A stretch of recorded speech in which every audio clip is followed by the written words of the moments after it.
ओम शांति। बाबा समान होली बनिबार विधि हेउछि योग अभ्यास। आसंतु कमेंट्री के आधार द्वारा मु एक पवित्र आत्मा, अति पवित्र होलीएस्ट आत्मा, सर्वदा हाईएस्ट स्थिति रे स्थित रहुथिबा एक विशेष आत्मा, सर्वदा सर्वसंपत्ति रे संपन्न रिचेस्ट आत्मा अटे। मु पद्मा पदमपति भाग्यवान आत्मा। मु निजर मन बुद्धि संस्कार उपरे राज्य करुथिबा स्वराज्य अधिकारी अटे। मु एक सेकंड रे मोर मन बुद्धि को ऑर्डर करी अशरीर हेई उड़ी जाउछि बाप दादांक पाखको बतन रे। बाबा मते पवित्र शक्तिशाली दृष्टि देउछन्ति, जहा द्वारा मोर सबो कमी कमजोरी खराब आदत सब जली जाउछि एवं सब पाउंस हे जाउछि। मु शुद्ध आत्मा हे जाउछि। मते अतीन्द्रिय सुखर अनुभूति हेउछि। बाबा मते निजर स्नेहपूर्ण आखिरे मते देखुछन्ति। मते देखि बाप दादा हर्षित हेउछन्। मु भी बाबांको बहुत स्नेह रे देखुछि। बाबांक रंगरे रंगीत हे जाउछि। बाबा समान अव्यक्त फरिश्ता हेउछि।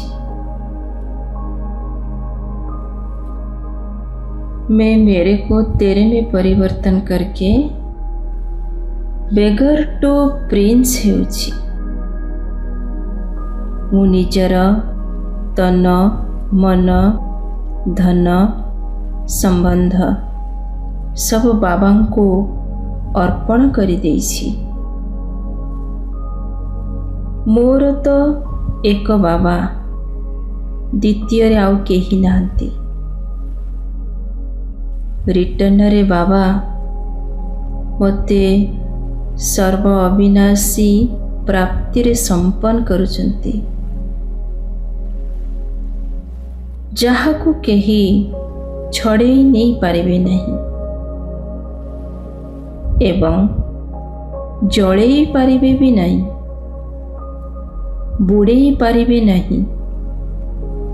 बाबा मते ज्ञान रे सुख रे शांति रे निस्वार्थ सत्य स्नेहर संपत्ति रे भरपूर करुछन्ति। एही संपत्ति को विश्व रे दुखी अशांत आत्मा मानकु सकाश दबा पाई यूज करुछि। मु जहा द्वारा मोर जमार खाता सब बढ़ी चलीछि। मु संपत्तिर उपयोग द्वारा मु भक्त आत्मा मानक पाई प्रयोग करुछि। वर्तमान मो सामना को एक दृश्य आसुछि। एक विशाल मंदिर, जहा द्वारा मु एक सुंदर जड़ मूर्ति ऊपर विराजमान हेउछि। ଅନେକ ଭକ୍ତମାନେ ମୋତେ ଡାକୁଛନ୍ତି, ହେ ମୋର ପୂଜ୍ୟ ଆତ୍ମା, ହେ ମୋର ଦେବ ଆତ୍ମା, ଆମକୁ ଦର୍ଶନ ଦିଅ, ସୁଖ ଦିଅ, ଶାନ୍ତି ଦିଅ ଏବଂ ଖୁସି ଦିଅ। ଆମର ଅଜ୍ଞାନ ଅନ୍ଧକାର ଦୂର କର। ଭକ୍ତମାନଙ୍କ ଚିତ୍କାର ଶୁଣିକରି ମୁଁ ସମସ୍ତଙ୍କର ମନୋକାମନାକୁ ପୂରା କରୁଛି। ବାବା ଦେଇଥିବା ସମ୍ପତ୍ତିକୁ ଭକ୍ତମାନଙ୍କୁ ବାଣ୍ଟୁଛି। ମୁଁ ସମସ୍ତଙ୍କୁ ସାହାରା ମିଳୁଛି। ପ୍ରତ୍ୟେକ କର୍ମ ବାବାଙ୍କ ୟାଦ ଏବଂ ସାଥିର ଅନୁଭବ ଦ୍ୱାରା ମୋତେ ସର୍ବଦା ଖୁସି, ଶକ୍ତି ଏବଂ ସଫଳତା ପ୍ରାପ୍ତ ହେଉଛି।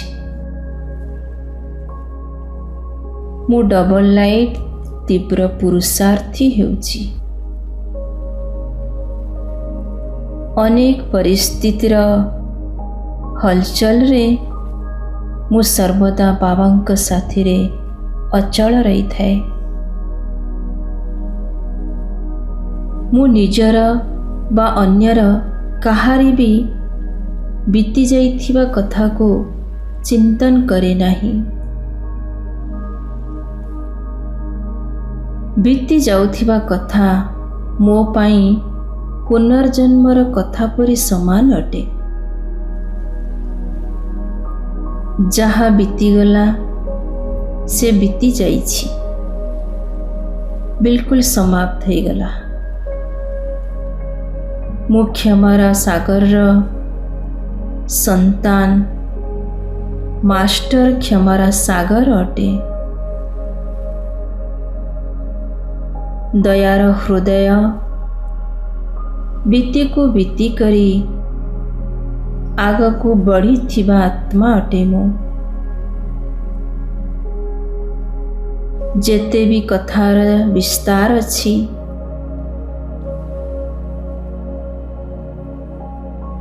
ସେ ସବୁଠାରୁ ମୁଁ ଉପରେ ସାରଯୁକ୍ତ ଆତ୍ମା, ସର୍ବଦା ହାଲୁକା ରହୁଥିବା, ମୁଁ ସର୍ବଦା ୟାଦ ଏବଂ ସେବାରେ ବିଜି ରହୁଥିବା ତୀବ୍ର ପୁରୁଷାର୍ଥୀ ଆତ୍ମା।